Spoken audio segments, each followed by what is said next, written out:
Connecting. Okay. I am on the board of the local chapter of Trout Unlimited, the Bluegrass chapter. There's some other board members here. You all wave if you got your video turned on. Let's see, Alan and Graham. I know our president's here, Ryan Morris. Who else is on here?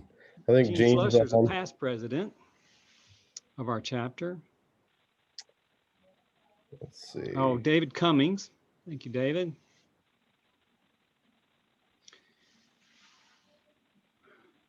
I just talked to Tim on the phone. I'm sorry. I just talked to Tim on the phone. He's saying that he's in the waiting room waiting to be let in.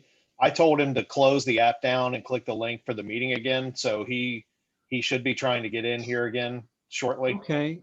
Yeah, I have several. Okay, I'll hit that one. See, I saw his picture up. So, but if anyone on the on our board would like to say any words or have as an announcement, go ahead and speak up here right now. I've got a couple announcements to make before we get started, though. But I want to make sure I get Tim on here. Is he on yet? Doesn't look like it. Okay. I think I'm going with the latest one at the bottom here.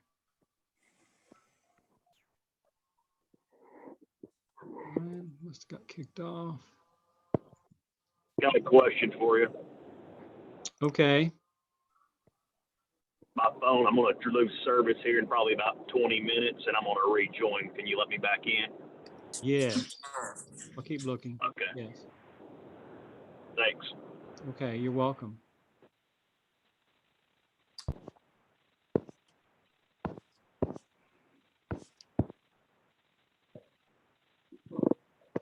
Yeah, I'm still seeing two of Tim on there, Joe.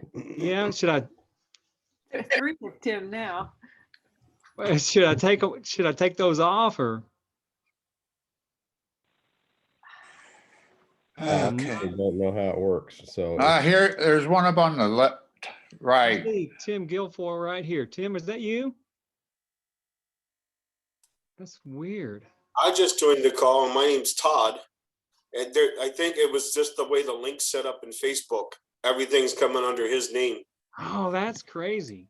Okay. So how many I other? clicked on the link that was out on Facebook, and it just says wait for the host to let you in. As soon as you let me in, I don't see my name up there, but I see Tim's up there again. That's why I've got so many Tims. Yep. I've never seen that. All right, Todd, did you link through the North NKFF? Yeah, I went through on the Northern Kentucky Facebook page. I went to the link down there where it said to join. I clicked on that one and it launched me. Then it put up a screen that says wait for the host to let you in, and you just clicked it and let me in, and my name pops up as Tim. Okay, so all those that went in through NKFF are going to be listed as Tim. Well, I'll just go up here and admit everyone since. Yes. Yeah, we need the real Tim to stand up. That's what, and everyone else goes on mute. I think that's what happened is he may have shared on the Northern Kentucky sites his registration link. I've seen this happen before on another session. Looks like I've got everyone on right now. So is the real Tim Guilfoyle with us?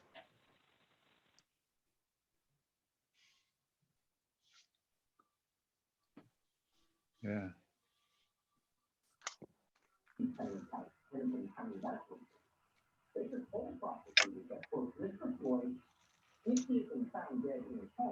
Sorry. I am so sorry. Got his phone. Someone going to call him again? Is that what I heard? Yeah, Joe Cruz. I'm on the phone with him right now. We're trying to work it out. Thank you very much. I'm going to go ahead and make my announcements then while we're waiting. I wanted to remind everyone about next weekend's West Hickman Creek cleanup on Saturday, March the 20th at Veterans Park. We will meet off of Rock Bridge Road there. And if you haven't seen us on Facebook or Instagram, we have a flyer out, or we, I think, emailed. Tim is on now. Okay, excellent. I'll go ahead and finish up with the these If couple of anyone's, announcements. if anyone's not muted and they're watching television, we're kind of watching television with you. So if you can. Oh mute yeah, please yourself, mute yourself. Yes, thank you for that. But anyway, the cleanup next weekend is Hey, I'm on now, from 10 to 2. but I don't see anybody from TU there. Hi Tim, we see you. Oh, okay. Hey buddy, thank you. Glad we finally got you on. Yeah. Welcome. Thank you. Let me finish up with a couple announcements here, and then I'll introduce you and Valerie. So anyway, the Hickman Creek, West Hickman Creek cleanup is next weekend, the 20th, from 10 to 2. We will be following COVID restrictions, so bring your mask.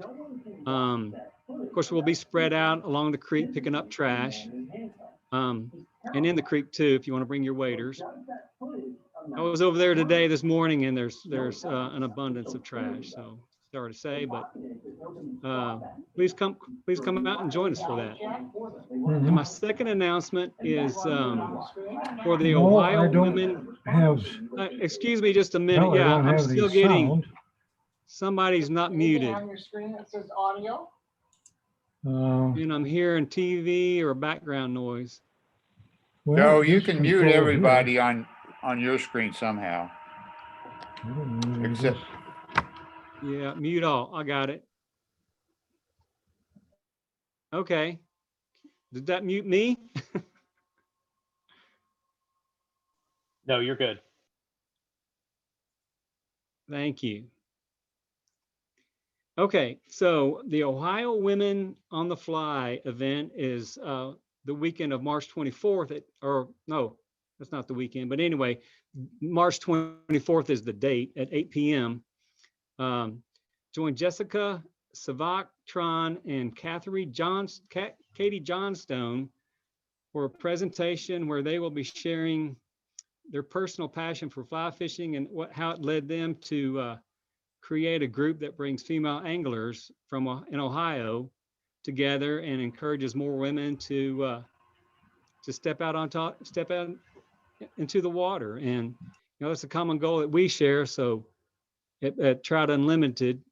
So please tune in for that, and let's see how they're doing. And that's the end of my announcements.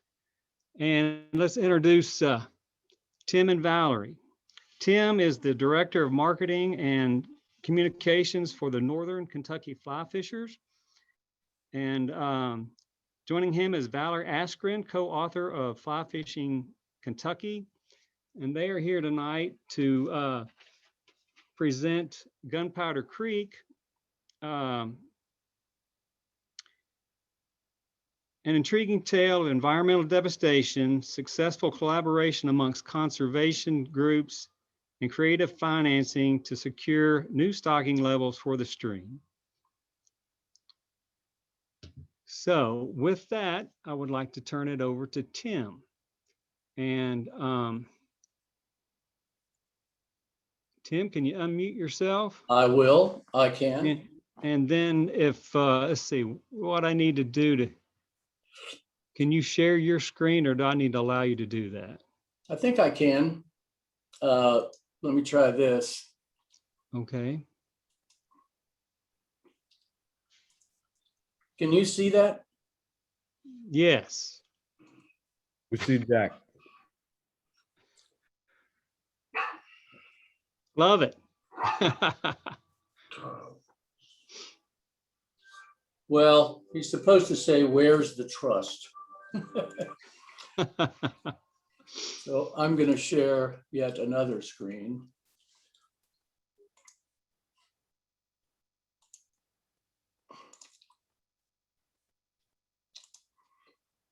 All right. Can you see me? Yes. Great. Yes, we can. Good. Well, the reason I wanted to play that little clip by Jack Nicholson is because this is one of those instances where you got to ask yourself, where's the trust?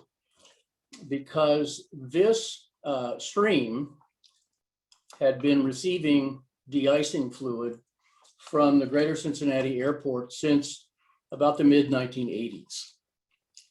And the Kentucky Division of Water continued time after time to issue KPDES permits to the airport. And so let me go to the next slide. I can.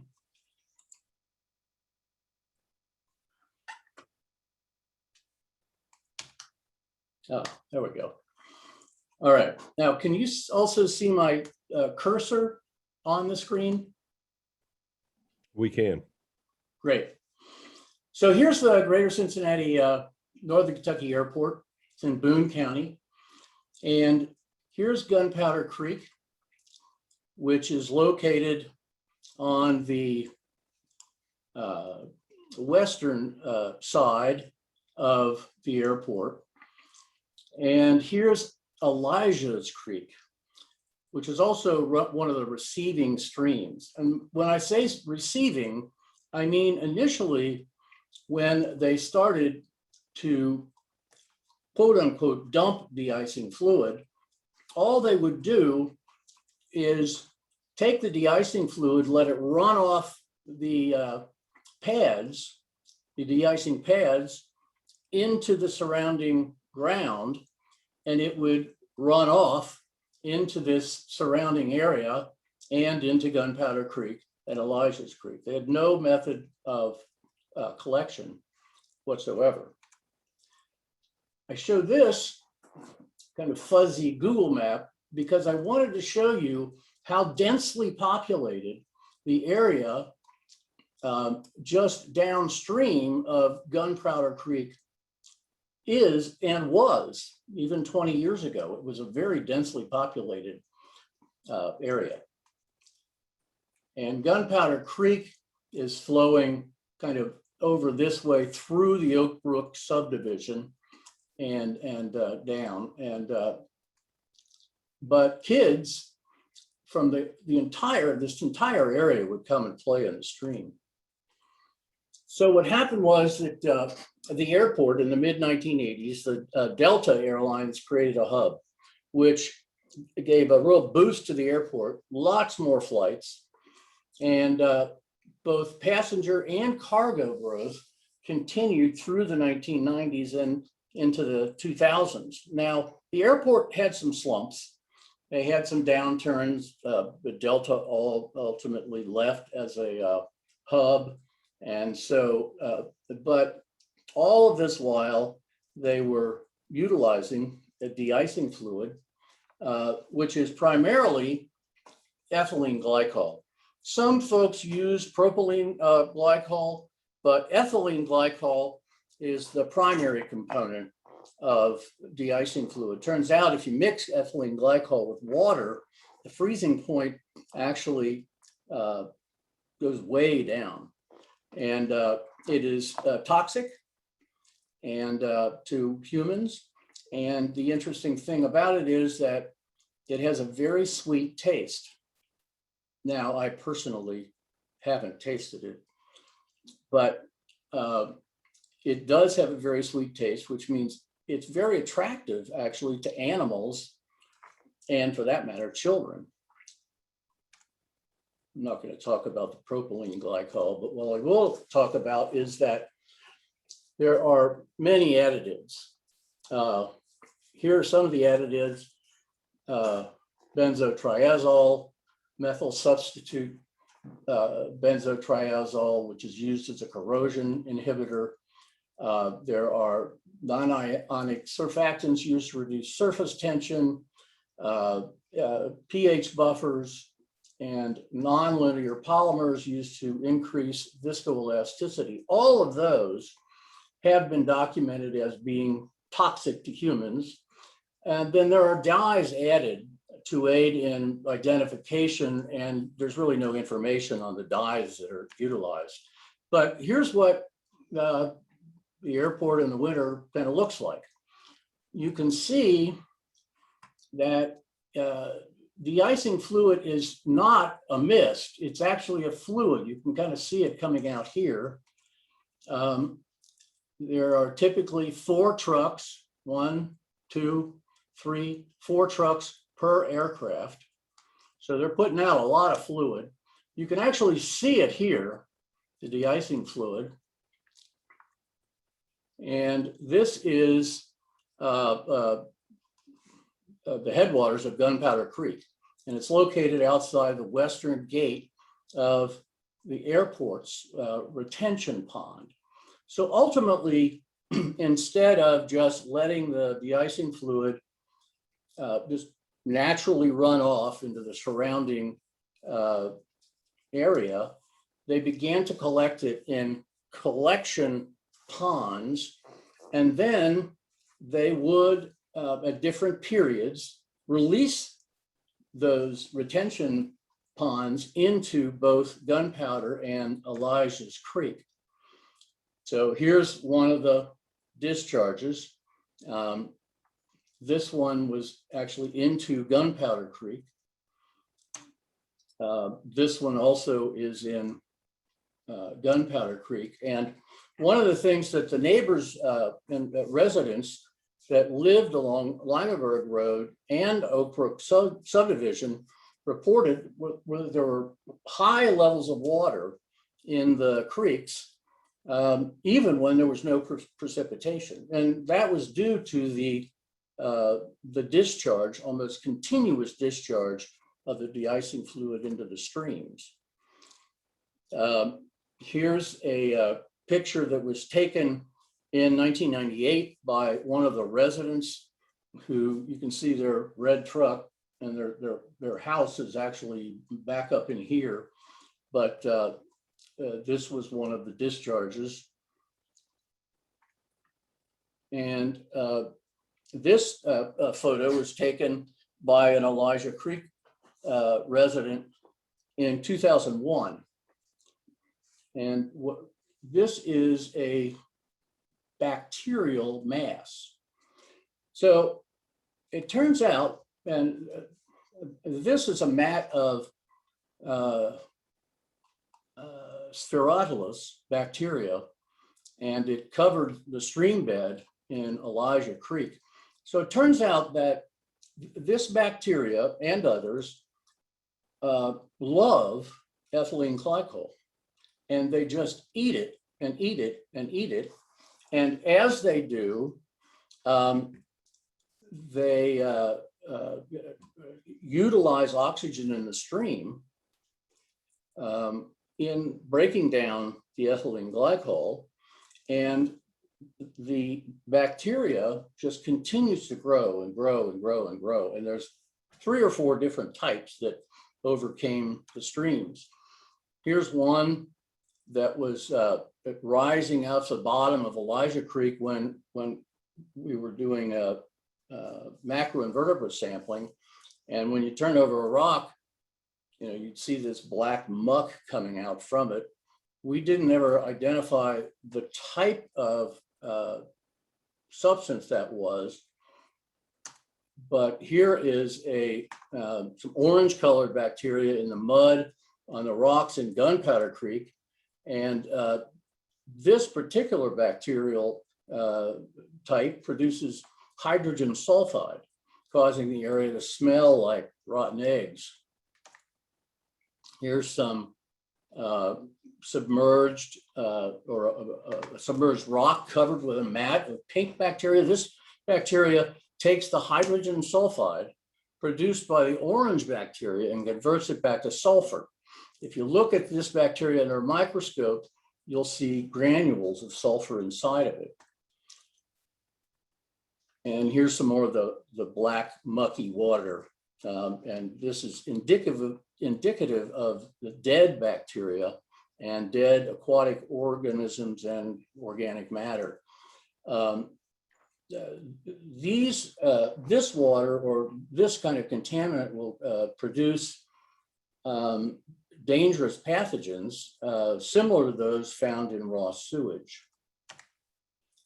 And even when the de-icing fluid was not being discharged, here's what the streams typically look like. And this was back in the early to mid 1990s. You can see that they are cloudy most of the time. One of the things that we would note frequently is that these are some really cold days, freezing temperatures, and the water never froze. And by the way, as I move along, if anybody has questions, just take yourself off mute and ask, please. Here you can see how frequently and how many different animals go up to the stream. And here's a picture of this Spherotilus organism, which is known as sewage fungus, but it's actually tightly sheathed filamentous bacteria, and it was found to cover the entire stream channel, crowding out all indigenous forms of aquatic life. And the decomposing Spherotilus caused the substrate of the channel to become anoxic. When we did macroinvertebrate sampling, we found none of those macroinvertebrates that are typical of, that are intolerant to pollution, even moderately intolerant to pollution, and I mean none. And we covered long stretches of Gunpowder Creek. We found quite a number of fairly tolerant macroinvertebrates and a lot of very tolerant macroinvertebrates, kind of nasty. So one of the major things that was happening in Gunpowder Creek was that, we all know that aquatic life needs dissolved oxygen, and the sources of the dissolved oxygen are aeration, diffusion, and photosynthesis. What happened in Gunpowder Creek is that basically the rate of oxygen consumption by the overgrowing bacteria so outweighed the production of oxygen by normal sources that the stream just couldn't keep up, and it was basically devoid of oxygen. So one of the things that we monitored throughout the mid 1990s through the early 2000s was biochemical or biological oxygen demand. And it's a measure of the amount of dissolved oxygen required to break down the organic material in a given volume of water through aerobic biological activity. And so we did measure dissolved oxygen. We routinely measured BOD.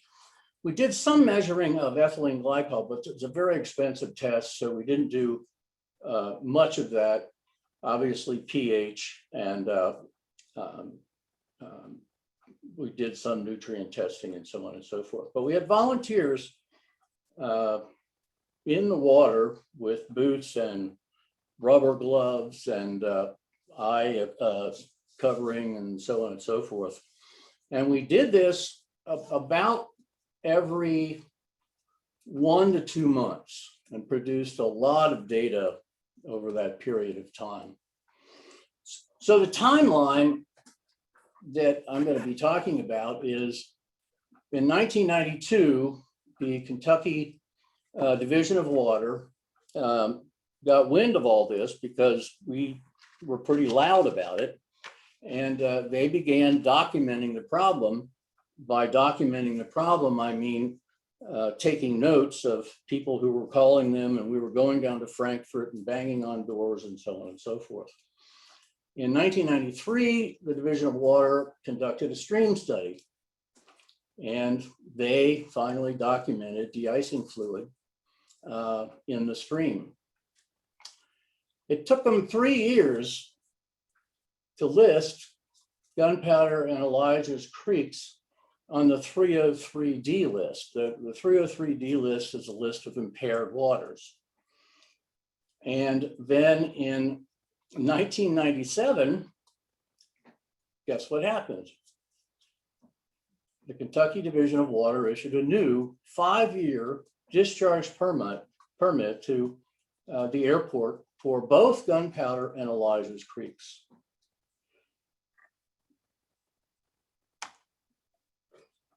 So about 1997, we took our data, we began to organize citizens, and we started going door to door throughout the Oak Brook subdivision and adjoining subdivisions. And we started talking about the potential threat to their children and to their pets, but even or as important, we started talking to them about the impact that this may have on their property values. So we had talked to some realtors in the area and explained what was going on, and they were aghast. And so we took that information and again, we went door to door to hundreds and hundreds and hundreds of homes in preparation for the 1997 permit expiration, which happened in 2002. So the permit expired, the 1997 permit expired in 2002, and there were public hearings held, and we absolutely packed hearing halls. I mean, hundreds and hundreds and hundreds of people, and the commissioner of the Environment Cabinet at the time, he actually came up and heard the anger, and we won. We got a really tough permit issued by the Kentucky Division of Water. Took 12 years or so for that to happen. And the provisions of the 2002 KPDES permit were that the airport was required to install a $38 million water treatment and recycling system. 2 plants. The first plant was to be completed by 2004. The second be completed by 2006. There were heavy, heavy fines, millions of dollars if they did not meet those deadlines. We insisted, and by we, everybody who was involved in this process, insisted that we wanted the installation of a continuous water monitoring probe in the headwaters of Gunpowder and Elijah's Creek. And we were awarded that, and it's still there. Data is downloaded every 15 minutes, and it collects data on pH, dissolved oxygen, and a number of other parameters, and it's a continuous process. We fought real hard for that because we just didn't trust the airport. The partners in this process were Northern Kentucky Fly Fishers, the Sierra Club, the Northern Kentucky Group, the Sierra Club Water Sentinels, which is a national organization, the Licking River Watershed Watch, the Oak Brook Subdivision Homeowners Watershed Watch in Kentucky, the Ohio River Foundation, Thomas More College, and others. So we had a really great coalition of volunteers who participated in in any way that they could. If they could volunteer and spend the time doing water testing, we trained them how to do that. If it was writing letters or attending public meetings, that's what we did, and that's what they did. The permit also required weekly grab samples taken for BOD, glycols, bacteria, etc. And money was provided. It forced the airport to provide money to do an independent Gunpowder Creek watershed management plan. That plan was done by the Boone County Conservation District and was completed in 2016. And it's online. It's a really good plan. And the permit also required the airport to develop, in conjunction with the Division of Water, a TMDL, total maximum daily load, which are, very specific limits set on any kind of discharge from the airport. And that was implemented in 2016. A TMDL takes a fairly long period of time. Any TMDL takes a fairly long period of time to develop and then implement. So now what happens is that the plane is de-iced.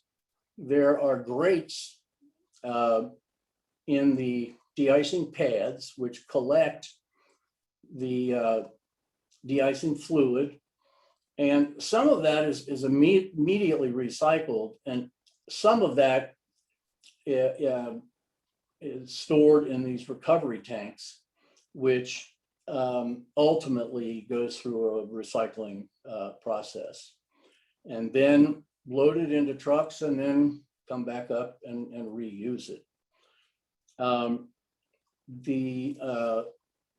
There's also a recovery system in this pond, and this is actually still where fluid is released, but this is monitored continuously and for typical water quality standards, and then also grab samples are taken, and that's still, it's still going on. One of the outcomes was that the streams in cold weather now freeze. So some data that has been collected by Dick Durchie, who is a member of Northern Kentucky Fly Fishers and also a professor of biology at Northern Kentucky University. He's also the director of the Ohio River Research Field Station. And he and his students have been collecting fish and other parameters for 20 years. And so here are, he started in 2000. The new permit didn't really take effect until 2002. And these are the numbers of fish collected in a variety of places throughout the Gunpowder Creek watershed. In 2004, the first recycling plant was activated. In 2006, the second one, and then all of a sudden, you can see what's happened to the number of fish in Gunpowder Creek. He also has monitored the number of smallmouth bass.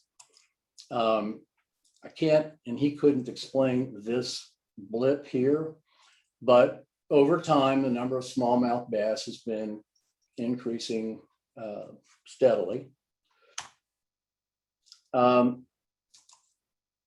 DMS is one of the primary indicators in the Kentucky Index of Biological Integrity. And this is a graphical representation of the number of darter Madtom Sculpin species, which are very pollution intolerant in Gunpowder Creek over the last 20 years. Tim, did you do any restocking for any kind of species? No, except we've done stocking of trout, but I'll get to that. But no, there's been no restocking. Everything that is in Gunpowder Creek comes upstream from the Ohio River. So Gunpowder is a tributary of the Ohio River, and any fish in Gunpowder Creek, since 2000 came up from the Ohio River.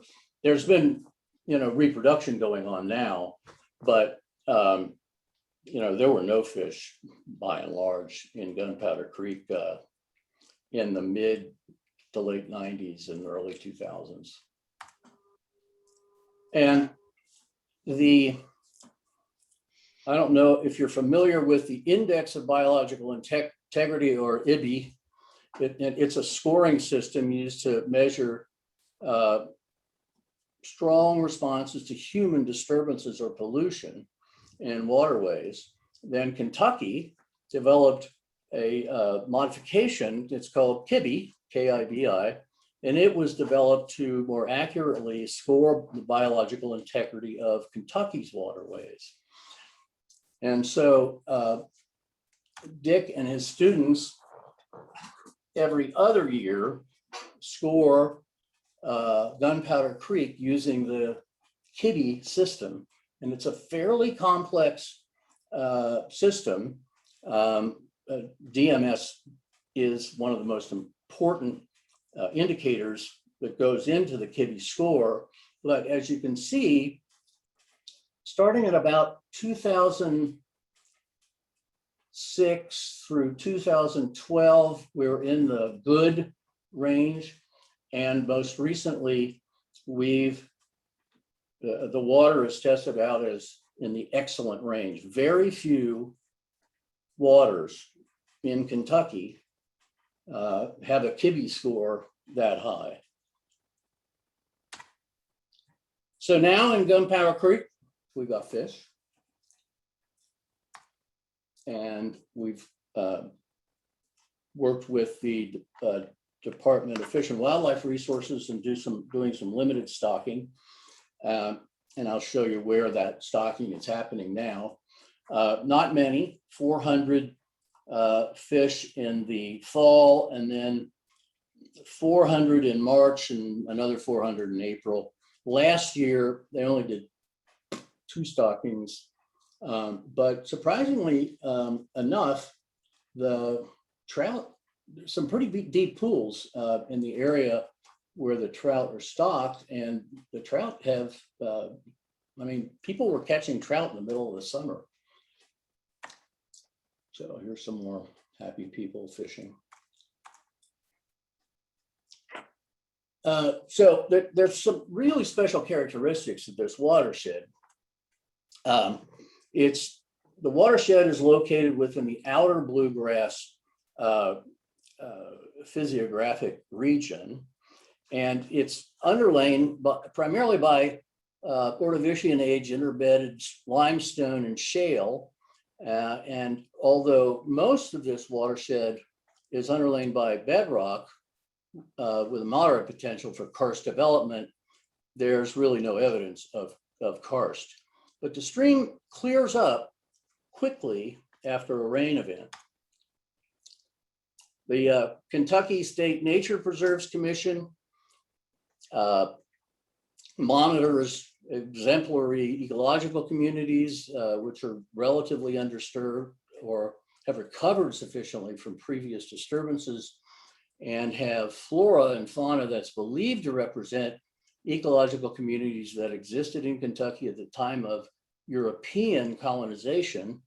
And they have identified Calcareous Sub-Xeric Forest and Riparian Forest as being present in Gunpowder Creek watershed. And these are pretty rare examples of intact communities of this type in Kentucky. The Nature Preserves Commission also documented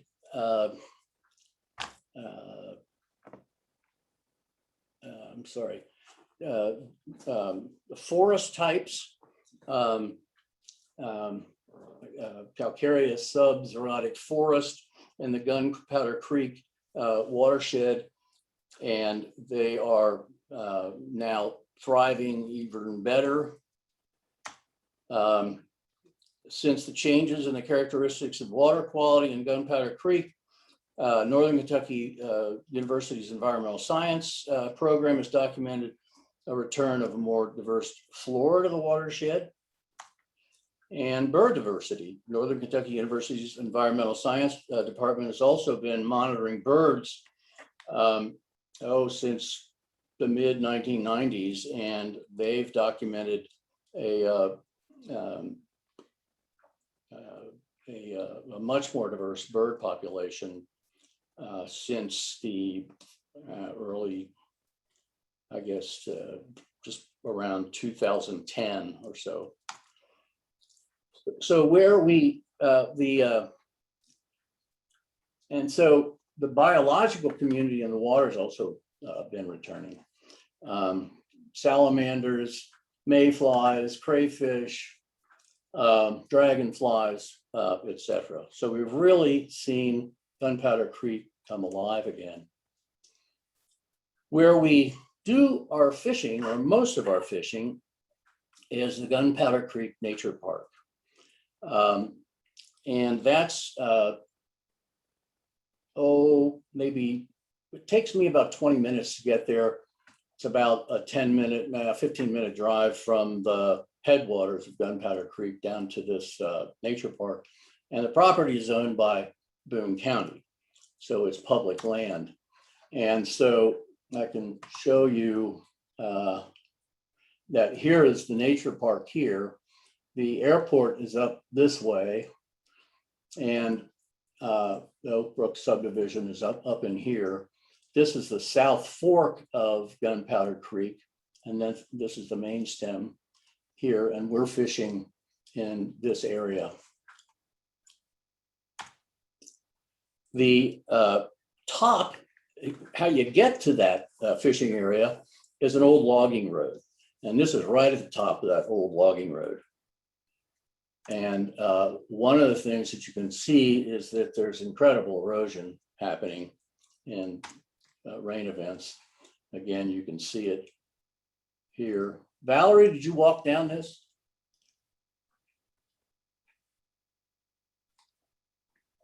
All right. Here's another spot in the trail that goes down. And this is looking up. And so here's the current trail. It starts up here near the parking lot. It comes down this way. You can take this little leg off this way, but you're talking in the neighborhood of 30% grades along this.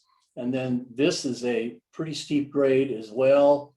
And you can see by the topographical map, this is a pretty hilly area.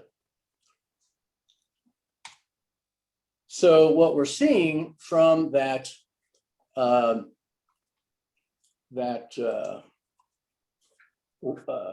old logging road is that there's a lot of runoff happening. And so Fish and Wildlife, we've been working with them to measure turbidity, and we have found that we've got a pretty severe turbidity problem. You can't always see the turbidity is there. The particles are just not necessarily visible. But as you can see, if as you increase in turbidity and over the lengths of time, it'll also kill a stream. And so we're very concerned about that. And the fall line of the current trail is really steep, and you get a lot of runoff from these really steep runoffs. The ideal is a 69 to 90 degree fall line. And so this is a map of the Gunpowder Creek Nature Park. And this is a part of what we have planned to begin. We're going to be doing a access trail, a switchback trail. We're going to be I'll show you the detail, but we're also going to be planting very heavily along the banks of this portion of Gunpowder Creek. The switchback trail is going to come down like so. It's going to be about 3,900 feet and have a very slight gradient. And you can see that it's going to be a longer walk, but it's not going to be nearly as severe a walk. As a matter of fact, it'll pretty much be like walking along flat surface. And we're also going to be doing supplemental trout stocking. What we have in mind is stocking more trout and some bigger trout. Now, we're probably not going to do that. We're not going to do that until the switchback trail and riparian plantings are complete. And that may not be until next year. I mean, we hope the trail is finished this year, but we probably won't do the supplemental stocking until next year. So how we fund all when are they going to start working on those trails? As soon as the weather clears, any day. We've gotten approval from the parks, and we've got the money. And so here's the total budget for all of that, including the supplemental stocking, is around $27,000. And the way we're funding it is we made an application to the Kentucky Wildlife Commission. Every year they give away to not-for-profits tags that not-for-profit can either sell or auction. And they give away 4 tags. Not everybody who applies gets all 4, but our application, we got all 4. They awarded us all 4 tags: elk, deer, wild turkey, and waterfowl. And we have already sold all of those. Not as good a year for elk as we had hoped because of COVID. People are just seem to be less willing to travel. And so we didn't make quite as much money as we thought we would on the commission permit sale, but we made a pretty good amount of money. And then we applied for a grant from the League of Kentucky Sportsmen and the 5th District Federation of Kentucky Sportsmen, and received that. And so, and one of the members of our club, Dave Huff, builds trails for a living, and he's donating a lot of his time and equipment to this process. And he's the one who designed the trail, as a matter of fact.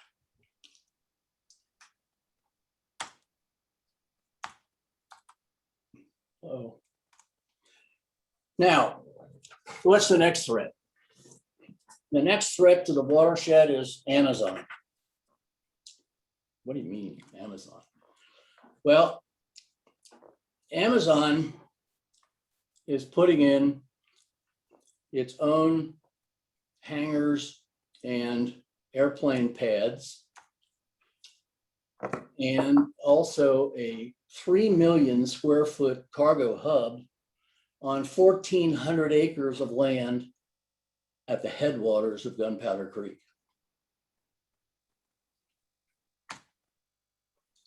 And so I've calculated that, and all of this is impervious surface, right?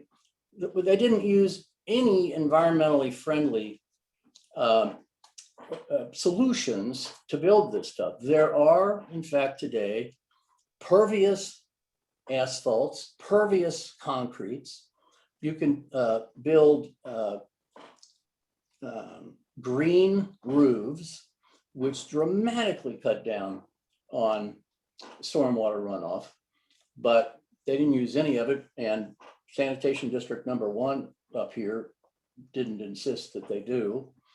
So for every inch of rain, this facility will produce 250,000 cubic feet of runoff, and that's 1,900,000 gallons of water. Now, they do have retention ponds, etc. But those of you who have been around a while know that these retention facilities sometimes work and they sometimes don't work. They're not 100% effective. So we're going to have to keep a very close eye on how they're working and what impact they may be having on the biological integrity. And quite honestly, the stream bank and stream bed integrity over the years. Hey, Tim, So, Tim, go ahead. can you hear me? Yeah, I apologize. I have a question. Is that Kenton County? What county is that right there? Boone County. Boone County. So Right. in Fayette County, we have a differential tax rate for pervious versus impervious surfaces. Does Boone County have anything like that, or what? No. And in Northern Kentucky, a builder's rule in all 3 counties. Sanitation District number 1 governs the management of stormwater, and they won't stand up against, I don't care whether it's the Amazon facility or a subdivision, it just doesn't matter. They're not they're not utilizing the power that they have actually to better manage stormwater runoff. So that's the end of my presentation, and let's open it up to discussion and questions. Can you see me? Yes, yes. Tim, that was very informative. Is this part of your profession, or did you just start because you're an outdoorsman and a fisherman, and you just wanted to be involved and do something about this as a citizen? Well, I spent most of my life at Children's Hospital in Cincinnati, and I first as a clinician and then as actually the administrator. And I saw the impact that all kinds of pollution, both air pollution, water pollution, and other forms of pollution have on kids. And so I got involved with the Sierra Club, and well, it's still a children's, and started working on this project with a bunch of others. And